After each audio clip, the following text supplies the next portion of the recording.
We're going to talk a little bit today about what's going on with Matt Cain and whether you should be a buyer or a seller. The Giants' ace has pitched anything like an ace so far this season. Last night he allowed 4 runs on 5 hits, including 3 home runs and 4 walks over a 6-inning span. Cain is still striking out nearly a batter an inning, and the 4 walks last night only brought his season total to 10. But his ERA now sits at almost 6.5 with a whip of nearly 1.3. So what's going on? There are some definite telltale signs, so let's go over them. And Matt, you may want to listen up here as well. Now, 2 weeks ago, I suggested that based on his velocity and strikeout to walk ratio, that there was nothing wrong physically with Cain and that he may be tipping his pitches. I want to take this opportunity to add some more color to that.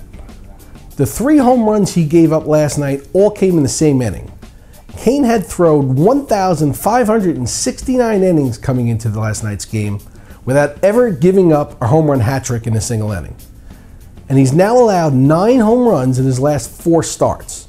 To put that in perspective, that matches the entire total he had given up during his 2011 campaign, and those 9 home runs have accounted for 14 of the 16 earned runs he's allowed during the last 4 games. Now, many pitchers give up home runs because they fall behind in the count. That hasn't been the case with Cain. Of the 9 homers he's allowed, only 1 came with a 3-ball count.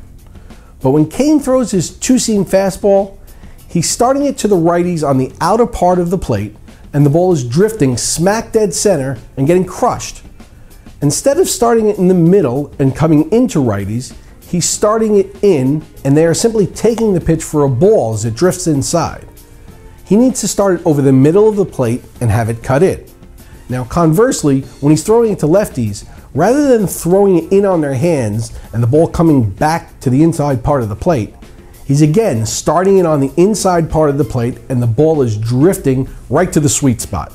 And when he tries to throw it on the outer half, he's starting it out there and it's drifting off the plate and they're just taking it for a ball. Now, if you want to get a better understanding of what I'm talking about, go to Fangraphs.com. and you can create a detailed analysis of Cain's 2-seamer. And it's not like he doesn't know. After last night's game, he told Comcast Sportsnet that his 2-seamer was leaking across the middle of the plate and that he was tweaking things, trying to make adjustments to correct it. The complete opposite of this is Tigers pitcher Doug Fister, who uses this pitch effectively. Too effectively, actually, because when he misses, he's hitting batters. In fact, he's hit 8 batters in 5 starts. That's more than twice the next guy on the list. But he's making certain that his pitch that's supposed to drift down and away from lefties and down and into righties is not left hanging over the plate. And when he misses on the correct side, hitting the batter rather than missing over the plate.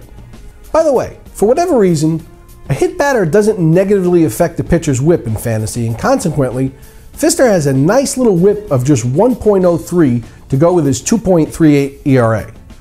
My take here is that there's nothing wrong with Matt Cain, and this is a location thing more than anything else. I would bank on the fact that he gets this straightened out over time, and if someone is willing to give up on him, nab him while you can. When he gets this figured out, it'll be too late because he'll be untouchable again. You want to hear an odd stat? Ryan Howard has gone 14 games without a walk, tied for the longest season stretch of his career, and he has just 3 walks in 97 plate appearances.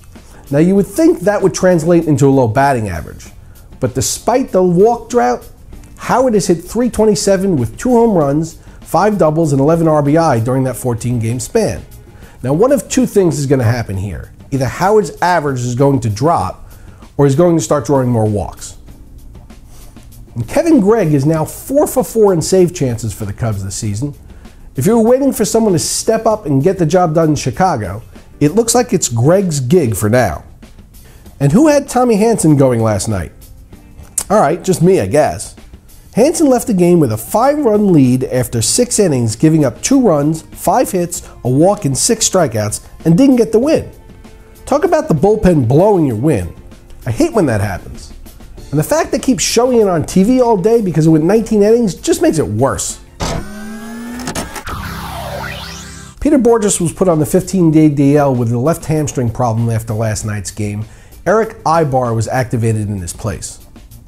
The Nationals manager Davey Johnson seemed concerned with the wildness of Steven Strasburg last night, stating that he has tightness in his forearm and he'll be treated with medication. But Strasburg is downplaying the issue, stating that it doesn't affect his performance. Now stay tuned to the news flow here. We know how protective they can be of him, and it's possible that they sit him going forward even if he doesn't want to sit. David Wright is listed as day-to-day with a stiff neck. He pinch hit last night, but wasn't sure if he can go today.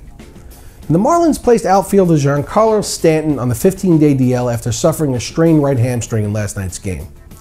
This is turning out to be the season from hell for the young slugger, just when he was starting to heat up. What a shame. Fantasy owners have to be pulling their hair out at this point. Marcell Ozuna is being recalled from AAA to take a spot on the roster. Jonathan in Natick, Massachusetts asks, John Buck hit another home run last night. Do you still say trade high on him? Jonathan, I hate to tell you this, but it's already too late. How does the expression go? Even a blind squirrel finds a nut once in a while. Buck is now 6 for his last 42 the past 2 weeks, batting just .142. Will he hit one out every so often? Sure he will, but that's about it. If you know someone who's still high on him, pick up the phone and deal him. You don't have to use sabremetrics in playing fantasy baseball to be successful, but you need to understand them. I don't really use them that much, but I need to know what they represent so that I can understand what my competition is thinking when evaluating players. If nothing else, understanding them will help you when trying to talk trades because you can throw a fact or figure out there that you know the other person wants to hear. It'll also help you steer clear about a direction you don't want the conversation to go. And because you aren't a saberstician, doesn't mean that you can't use the information at all. Once you understand the concepts, you'll find yourself factoring in certain things that make logical sense to you, and you'll be a better fantasy player for it. If you're not well versed in sabermetrics, read up on it a bit. You'll be happy you did.